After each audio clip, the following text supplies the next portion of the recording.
A Constituição, senhora presidente, é claríssima. Os parlamentares, desde a diplomação, não poderão ser presos salvos em flagrante de crime inafiançável. E mesmo nesta hipótese, caberá à Câmara dos Deputados ou ao Senado Federal resolver sobre a manutenção ou não da prisão do parlamentar. Eu quero chamar a atenção aos colegas deputados da ala comunista para não confundirem flagrante ininterrupto de perseguição ininterrupta o flagrante continuado. Não criem normativas dentro do Código de Processo Penal. O flagrante ininterrupto, no artigo 302, inciso 3, quando o agente está sendo perseguido logo após o fato, pela autoridade, pelo ofendido ou por qualquer pessoa, em situação que o faça presumir ser autor da infração, desde que a perseguição seja ininterrupta e não continuada em 6 anos. Não podemos aceitar invenções jurídicas nesse parlamento e nem deixar que o Supremo, através do senhor Alexandre de Moraes, queira legislar, queira ser juiz, delegado, polícia. A prisão do senhor Brazão, que seja julgado e vá para a cadeia assim pelo que fez, está ilegal. E nós aqui não estamos para cometer ilegalidade. Ele tem sim que ser solto. Caso nós aceitemos mais uma vez isso, poderá se tornar uma situação muito mais perigosa para o futuro do parlamento e da democracia. Não podemos admitir que a nossa Constituição mais uma vez seja rasgada. Se há uma crítica à imunidade formal, de que ela deve ser revista, beleza. Nós podemos sim discutir isso e mudar através de uma emenda à Constituição. Mas enquanto houver a prerrogativa de que deputados não podem ser presos, salvo em flagrante de crime inafiançável, nós não podemos assistir a esse vilipêndio da Constituição, das nossas prerrogativas parlamentares, abrindo precedentes cada vez mais perigosos contra o legislativo e contra a democracia. Meu voto é pela coerência, pelo respeito da Constituição, com coragem para defender o que de fato muitos aqui dizem que defendem e não realmente defendem, que é a Carta Magna. Porque hoje é um deputado que possivelmente cometeu um crime inafiançável, mas não estava em situação de flagrância. E depois pode chegar a qualquer um de nós aqui por supostamente algum crime que possa ser imputado por algum membro do Supremo Tribunal Federal. Nós votaremos contra a prisão pela soltura e que ele seja cassado, após sua cassação, que seja investigado. Uma prisão preventiva, todos nós concordamos, mas o desrespeito à Constituição já foi longe demais. E eu vou ler para não deixar nenhuma dúvida. Vamos lá. Emenda Constitucional número 35, artigo 53, parágrafo 2º, abrem-se aspas. Desde a expedição do diploma, os membros do Congresso Nacional não poderão ser presos, salvo em flagrante de crime inafiançável. Fecham-se aspas. Ora, o crime não é flagrante e o motivo usado por Alexandre de Moraes para prender preventivamente é afiançável, que seria a obstrução de justiça.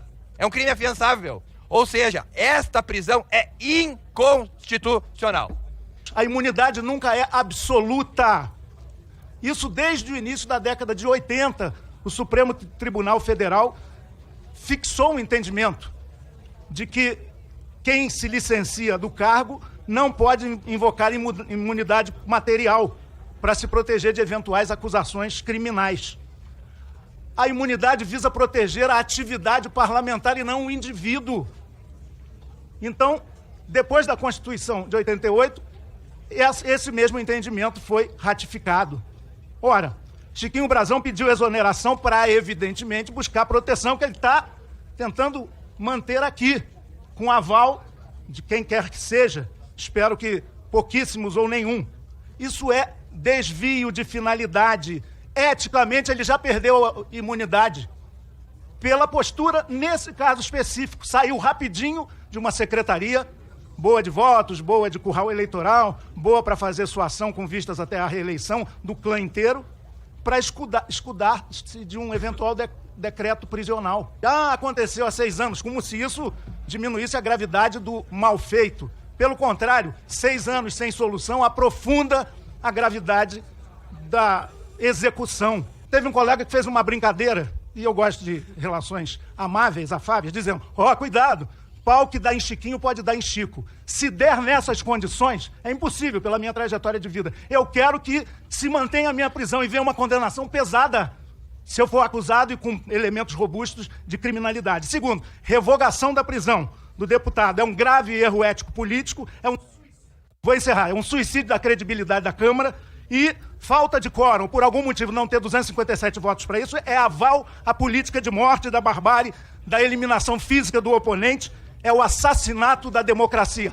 Não, seria, acredito nessa Câmara, ainda. A imunidade parlamentar não está acima da vida. A imunidade parlamentar não pode dar o direito de matar e nem de assassinar. Porque tão importante quanto a imunidade parlamentar é a humanidade parlamentar. Nós não podemos deixar de ser humano. Aqueles que dizem ainda aqui, é preciso que as verdadeiras instâncias de justiça se apurem esse crime. Eles estão com medo, como a sociedade brasileira, companheira Sâmia, vão julgar eles. Porque certamente, se nessa manhã de hoje fosse feito um plebiscito, o Brasil votaria pela permanência da prisão. Porque hoje, o parlamento, essa comissão de Constituição e Justiça, tem o direito de representar não somente o Brasil, mas de representar, sobretudo, os brasileiros. Nós precisamos escolher de que lado a gente quer estar da história. Muito me admira, companheira Sâmia, Bacelar, companheiro Patrus Anania, uma comissão que mais vota pauta penal e nesse dia de hoje quer autorizar esse crime. Eu tenho uma pergunta para fazer também ao presidente da Câmara. Por que é que, neste caso, ele não colocou regime de urgência para tramitação? Houve regime de urgência no caso de Wilson Santiago no ano de 2020. Houve também para Daniel Silveira. Agora, para o caso que envolve o assassinato de Marielle Franco, que imputa o deputado Chiquinho Brazão, não houve esse regime de urgência e tampouco uma celeridade para avocar ao plenário. Eu lhes pergunto por que um caso com essa gravidade não foi dado o devido tratamento. E qual deve ser a regra, portanto, do Congresso Nacional ao apreciar o caso de uma prisão? A regra é manter a prisão. Porque quem entende de prisão não é o Poder Legislativo. Quem entende de prisão é o Poder Judiciário. Quem entende de prisão é a polícia, é quem está conduzindo a investigação. Então a regra para respeitar a separação dos poderes é manter a prisão. Mas, se houver abuso, se houver perseguição, se houver conluio, o Poder Legislativo suspende essa perseguição. A regra, repito, é manter a prisão e a independência dos poderes. Neste caso, senhoras e senhores, não há perseguição ao Chiquinho Brazão. Neste caso, não há conluio. Não há um ânimo do ministro Alexandre de Moraes, ou além da primeira turma inteira do Supremo Tribunal Federal, para dizer que está perseguindo um parlamentar. Não o é.